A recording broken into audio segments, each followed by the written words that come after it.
Good evening to our Zoom audience. Let's begin this meeting by singing hymn number 18.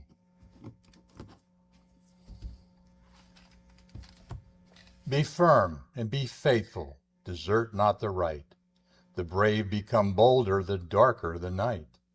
Then up and be doing, though cowards may fail.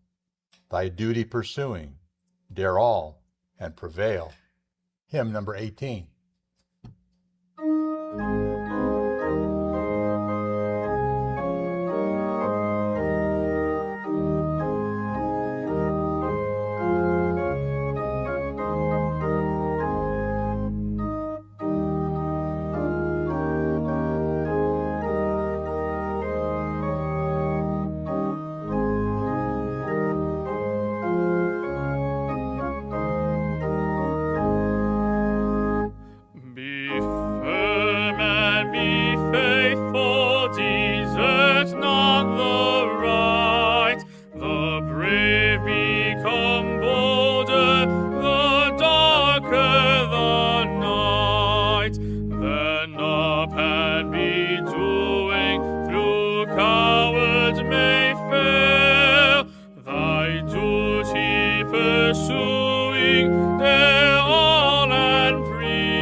The general theme of this evening's readings is courage. I'll read from the Bible and from Science and Health with Key to the Scriptures by Mary Baker Eddy. From the Bible, Psalms. Wait on the Lord. Be of good courage, and he shall strengthen thine heart. Wait, I say, on the Lord. Deuteronomy. Be strong and of a good courage. Fear not, nor be afraid of them. For the Lord thy God, he it is that doth go with thee. He will not fail thee, nor forsake thee. 1 Samuel. And David came to Saul and stood before him, and he loved him greatly, and he became his armor-bearer. And Saul sent to Jesse, saying, Let David, I pray thee, stand before me, for he hath found favor in my sight. And David went out whithersoever Saul sent him, and behaved himself wisely. And Saul set him over the men of war, and he was accepted in the sight of all the people, and also in the sight of Saul's servants. And it came to pass, as they came, when David was returned from the slaughter of the Philistine, that the women came out of all cities of Israel, singing and dancing to meet King Saul, with tabrets, with joy, and with instruments of music. And the women answered one another as they played, and said, Saul hath slain his thousands, and David his 10,000s. And Saul was very wroth, and the saying displeased him. And he said, They have ascribed unto David 10,000s, but to me they have ascribed but thousands. What can he have more but the kingdom? And Saul eyed David from that day and forward. And David behaved himself wisely in all his ways, and the Lord was with him. Wherefore, when Saul saw that he behaved himself very wisely, he was afraid of him. But all Israel and Judah loved David, because he went out and came in before them. And there was war again. And David went out and fought with the Philistines, and slew them with a great slaughter. And they fled from him. And the evil spirit from the Lord was upon Saul, as he sat in his house, with his javelin in his hand. And David played with his hand. And Saul sought to smite David, even to the wall with the javelin. But he slipped away out of Saul's presence, and he smote the javelin into the wall. And David fled and escaped that night. Saul also sent messengers unto David's house to watch him and to slay him in the morning. And Michal, David's wife, told him, saying, If thou save not thy life tonight, tomorrow thou shalt be slain. So she let David down through a window, and he went and fled and escaped. And the Ziphites came unto Saul in Gibeon, saying, Doth not David hide himself in the hill of Hachilah, which is before Jeshimon? Then Saul arose and went down to the wilderness of Ziph, having 3,000 chosen men of Israel with him, to seek David in the wilderness of Ziph. And Saul pitched in the hill of Hachilah, which is before Jeshimon, by the way, but David abode in the wilderness. And he saw that Saul came after him into the wilderness. David therefore sent out spies, and understood that Saul was come in very deed. And David arose and came to the place where Saul had pitched. And David beheld the place where Saul lay, and Abner the son of Ner, the captain of his host. And Saul lay in the trench, and the people pitched round about him. Then answered David, and said to Ahimelech the Hittite, and to Abishai the son of Zeruiah, brother to Joab, saying, Who will go down with me to Saul to the camp? And Abishai said, I will go down with thee. So David and Abishai came to the people by night. And behold, Saul lay sleeping within the trench, and his spear stuck in the ground at his bolster. But Abner and the people lay round about him. Then said Abishai to David, God hath delivered thine enemy into thine hand this day. Now therefore let me smite him, I pray thee, with the spear, even to the earth at once, and I will not smite him the second time. And David said to Abishai, Destroy him not, for who can stretch forth his hand against the Lord's anointed and be guiltless? David said furthermore, As the Lord liveth, the Lord shall smite him, or his day shall come to die, or he shall descend into battle and perish. The Lord forbid that I should stretch forth mine hand against the Lord's anointed. But I pray thee, take thou now the spear that is at his bolster, and the cruse of water, and let us go. So David took the spear and the cruse of water from Saul's bolster, and they gat them away. And no man saw it, or knew it, neither awaked, for they were all asleep, because of a deep sleep from the Lord was fallen upon them. Then David went over to the other side, and stood on the top of an hill afar off, a great space being between them. And David cried to the people, and to Abner the son of Ner, saying, Answerest thou not, Abner? Then Abner answered and said, Who art thou that criest to the king? And David said to Abner, Art not thou a valiant man? And who is like to thee in Israel? Wherefore then hast thou not kept the Lord the king? for there came one of the people in to destroy the king thy Lord. This thing is not good that thou hast done. As the Lord liveth, ye are worthy to die, because ye have not kept your master, the Lord's anointed. And now see where the king's spear is, and the cruse of water that was at his bolster. And Saul knew David's voice, and said, Is this thy voice, my son David? And David said, It is my voice, my lord, O king. And he said, Wherefore doth my lord thus pursue after his servant? For what have I done? Or what evil is in mine hand? Then said Saul, I have sinned.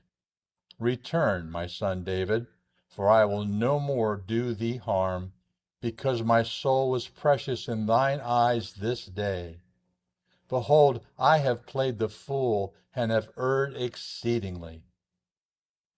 And David answered and said, Behold the king's spear, and let one of the young men come over and fetch it. The Lord render to every man his righteousness and his faithfulness, for the Lord delivered thee into my hand today, but I would not stretch forth mine hand against the Lord's anointed.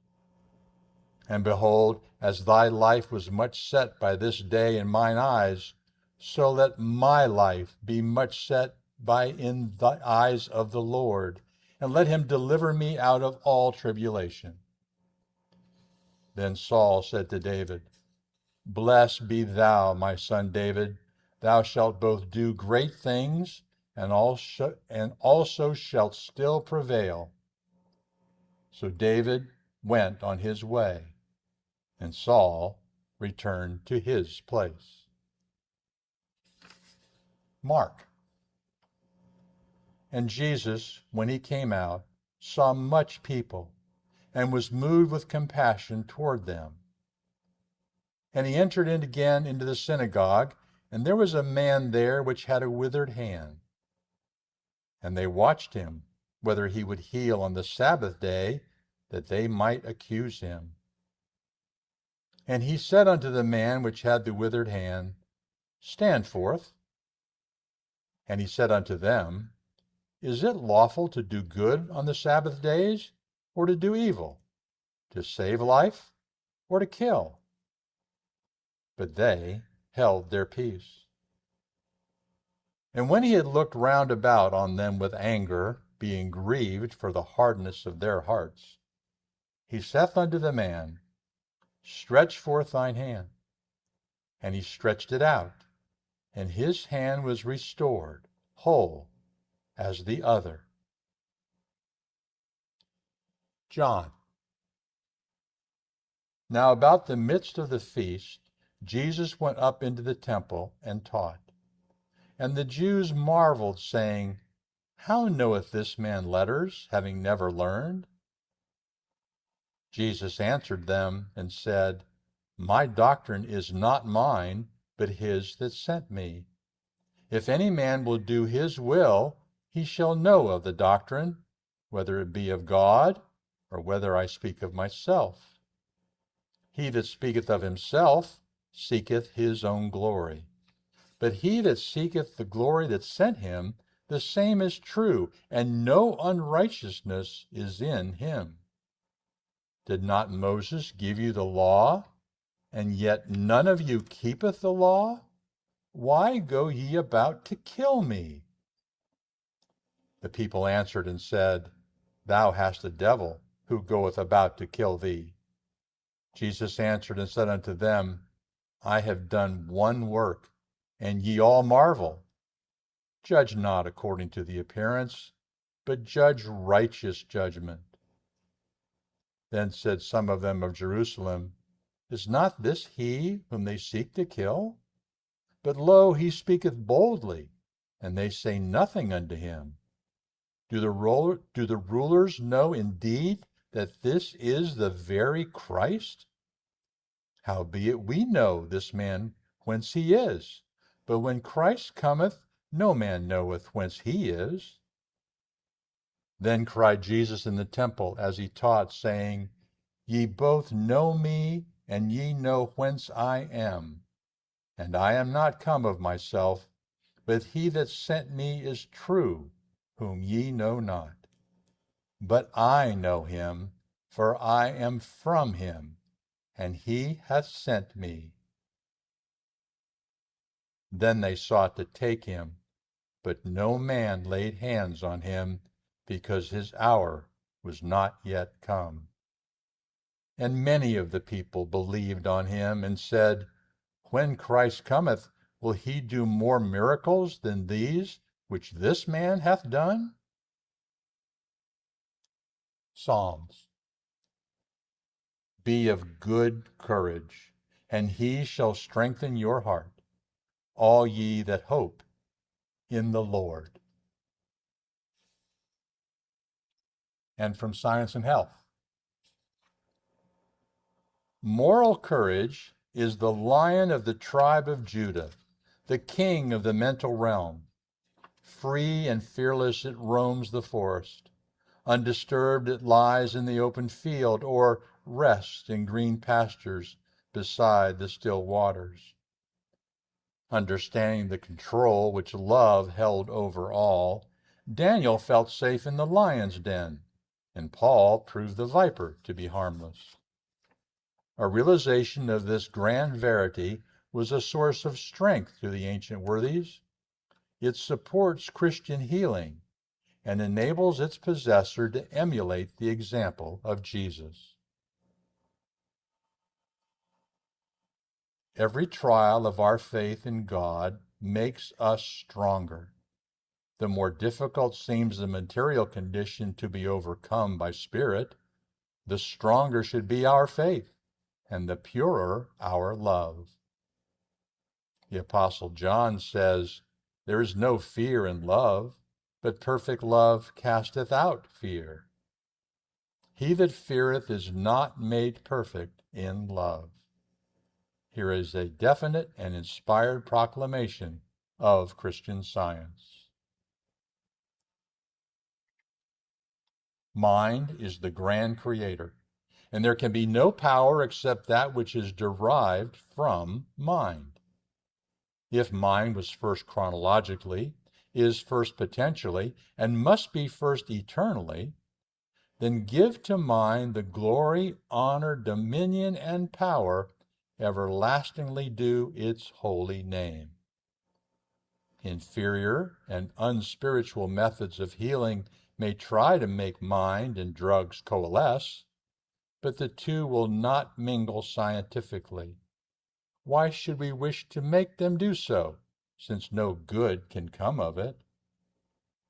If mind is foremost and superior, let us rely on mind, which needs no cooperation from lower powers, even if these so-called powers are real. The Christian Scientist, understanding scientifically that all is mind, commences with mental causation, the truth of being, to destroy the error. This corrective is an alterative, reaching to every part of the human system. According to Scripture, it searches the joints and marrow, and it restores the harmony of man. The matter physician deals with matter as both his foe and his remedy. He regards the ailment as weakened or strengthened according to the evidence which matter presents.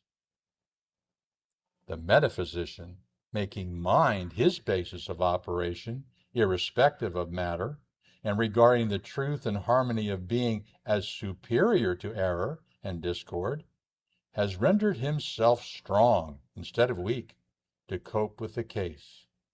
And he proportionately strengthens his patient with the stimulus of courage and conscious power. Both science and consciousness are now at work in the economy of being according to the law of mind, which ultimately asserts its absolute supremacy.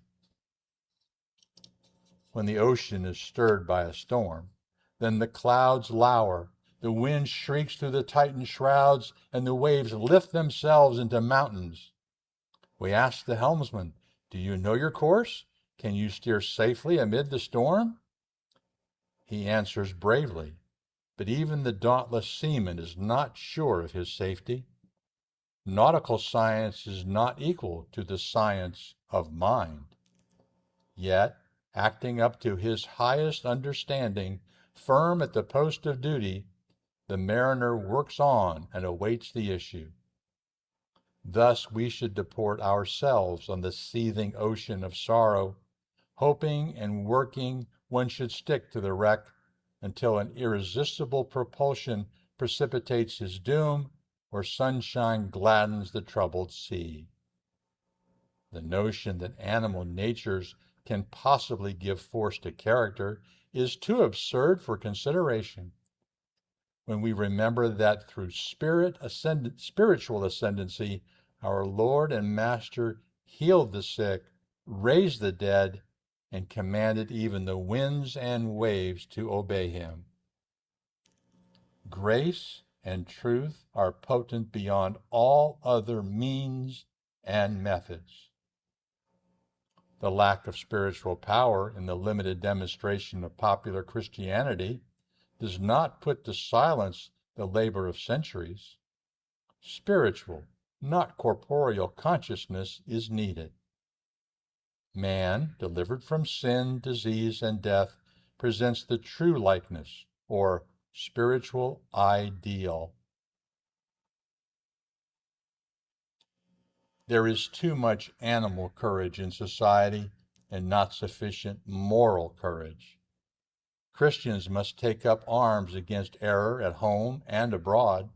They must grapple with sin in themselves and in others and continue this warfare until they have finished their course.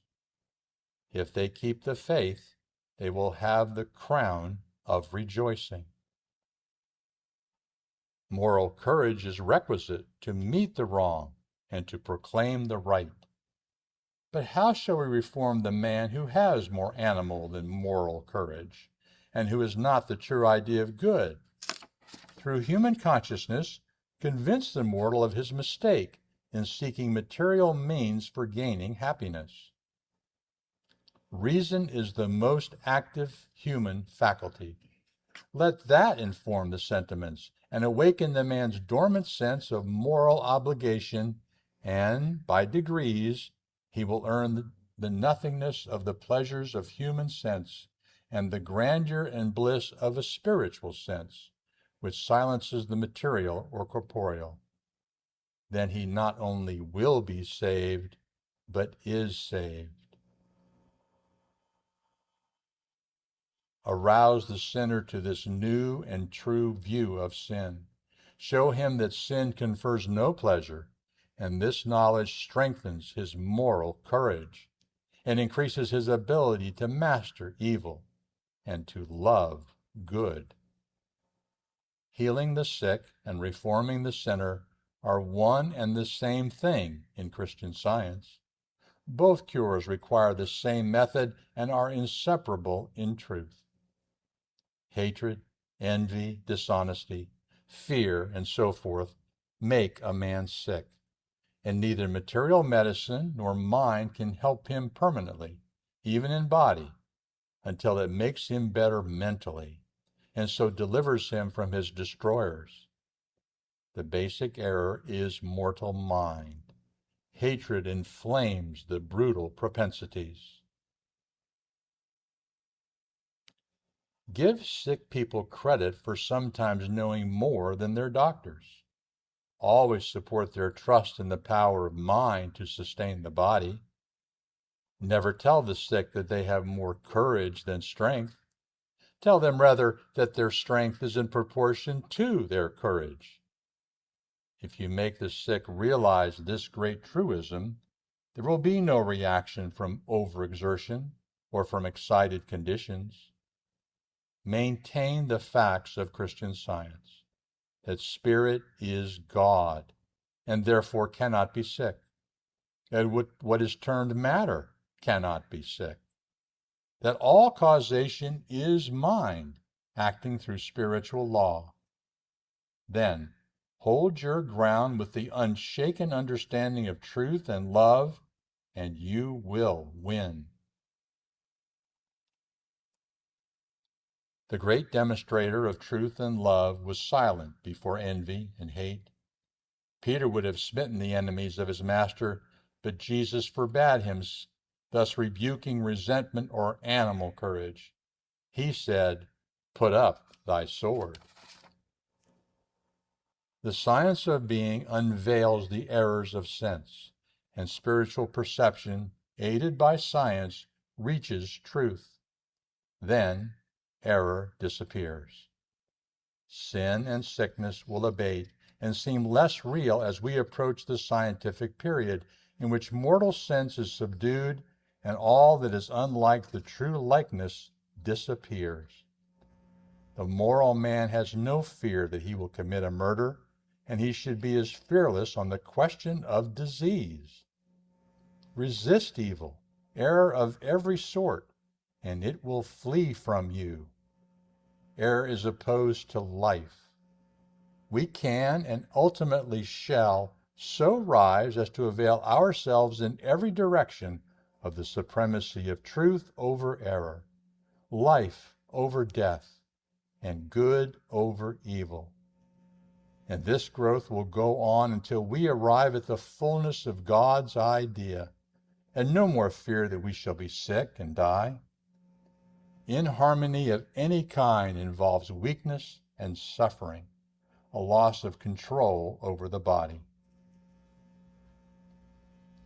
Against the fatal beliefs that error is as real as truth, that evil is equal in power to good, if not superior, and that discord is as normal as harmony, even the hope of freedom from the bondage of sickness and sin has little inspiration to nerve endeavor. When we come to have more faith in the truth of being than we have in error, more faith in spirit than in matter, more faith in living than in dying, more faith in God than in man, then no material suppositions can prevent us from healing the sick and destroying error. It requires courage to utter truth, for the higher truth lifts her voice, the louder will error scream until its inarticulate sound is forever silenced in oblivion.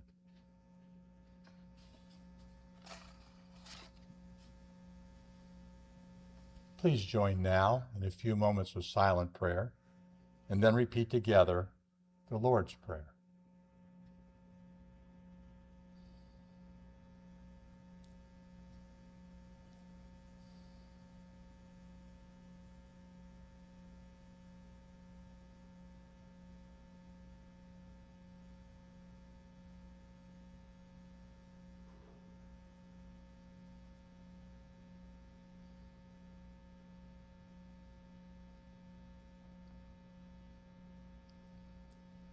Our Father, which art in heaven, hallowed be thy name.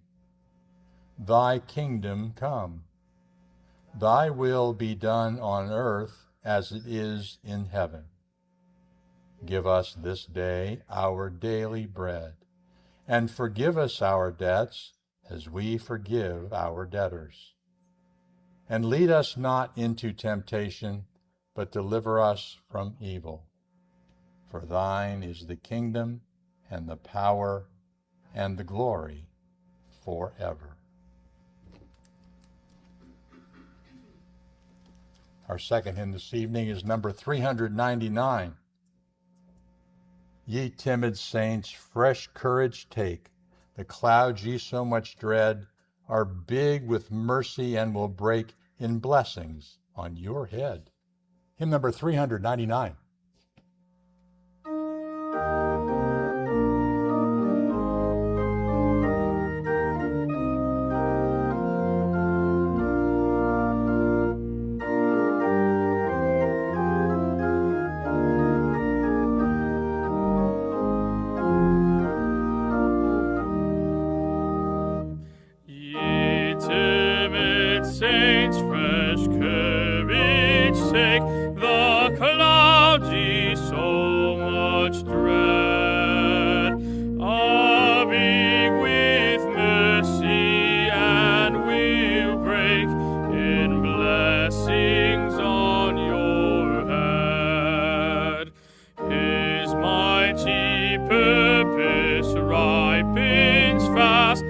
unfolding every hour. The bud may have a bitter taste, but sweet will be the flower.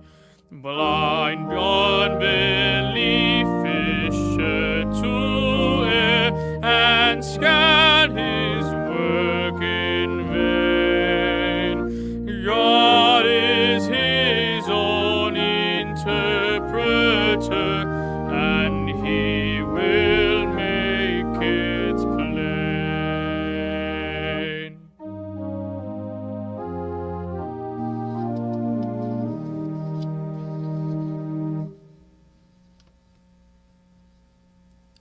A heartfelt welcome to all of you this evening, those of you here in person in the auditorium and those of you who are joining us by Zoom. Mary Baker Eddy established these Wednesday evening meetings as a midweek feast, an opportunity to share in the bountiful inspiration found in the Bible, the Christian Science textbook, and in the daily experiences of those studying this divine science. This church is a branch of the Mother Church, the First Church of Christ Scientist in Boston, Massachusetts. Our Sunday services begin at 10 a.m. The weekly lesson from the Christian Science Quarterly is read as it is in all Christian Science churches throughout the world. We welcome children and teenagers to our Sunday School, which also meets at 10 a.m. Our dedicated Sunday School teachers provide a loving atmosphere in which the basic truths of the Bible and Mrs. Edding's writings are shared and enable the students to begin a lifetime of spiritual growth. Our reading room is a quiet sanctuary for spiritual study. Copies of the Christian Science Journal and Sentinel are there for your enjoyment, dating back to the very first issues. Biographies of Mrs. Eddy and other historical reference books are also available for study. The reading room is open 1/2 hour before each Wednesday evening meeting and after the Sunday service, but it can be open anytime convenient for you. Just let us know. Everyone is invited to attend our services, use the reading room, and bring children to the Sunday School. You're also welcome to visit our website and our YouTube recordings.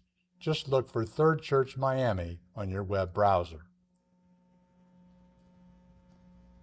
This meeting is now open to you to share testimonies of healing and remarks about Christian Science.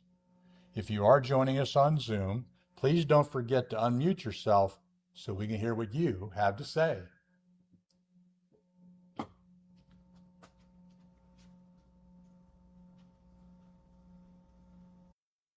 And thank you to everyone who's joined us this evening.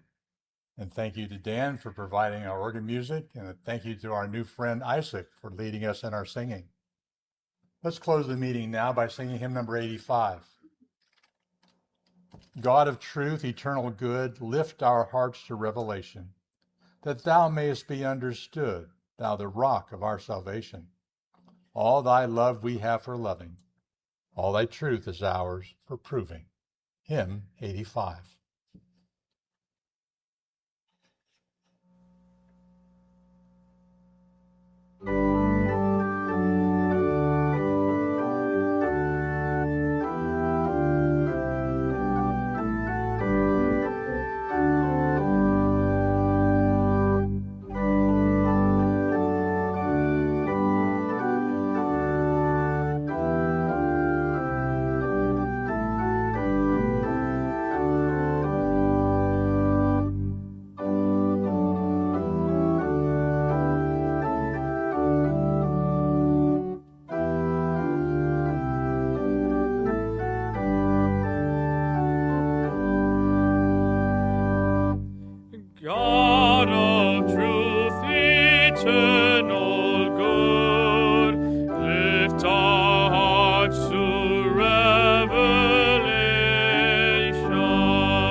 trouble flow. Find thy perfect calm reflection